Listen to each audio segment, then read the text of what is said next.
Shirt എങ്ങനെ ഉണ്ടല്ലേ? എത്ര നേരമാണ് അവിടെ നിൽക്കുന്ന? കൊള്ളാവോ? ഇഷ്ടപ്പെട്ടോ? കുഴപ്പമില്ല, കൊള്ളാം. എവിടെ ഒപ്പിച്ചു? അതൊക്കെ ഒപ്പിച്ച് വാ. എങ്ങനെയുണ്ട്? കൊള്ളാവോ? ഇന്നലെ ഇത്ര പണിയുണ്ടായിരുന്നല്ലേ? ആദ്യം വീട്ടിലെ കുഴപ്പമില്ല, ചേരാൻ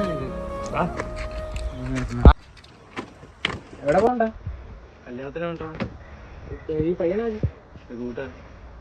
എവിടെ എന്താ കിട്ടി? തലമുള്ള ഈ പയ്യനേക്ക് ഇങ്ങനെ കേട്ടേക്കണം. അവനല്ലേ അതൊക്കെ കുഴപ്പമില്ല. ഈ കോലത്തിലാണോ കല്യാണത്തിനാണത്? കണ്ടാന്ന് അറിയാം മെനക്കെട്ട ഷർട്ട്. ഇത് നിനക്കെന്താ കുഴപ്പം?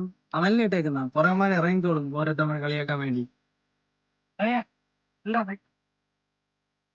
അത് അവൻ പറഞ്ഞ കാര്യമൊക്കെ ഉണ്ടാവും. അവൻ പറഞ്ഞ കാര്യമൊക്കെ നീ അവൻ പറഞ്ഞ കാര്യമാക്കുന്നത്? നീ അത് വിട്. എന്തായാലും അവൻ പറഞ്ഞ കാര്യമില്ലല്ലോ. നീ പോയിട്ടോ, നീ അത് വിടറാ. നീ വാ, നീ പോയിട്ട് വരണിയാവാ. ഞാൻ എന്നാലും വൈകണേ സമയം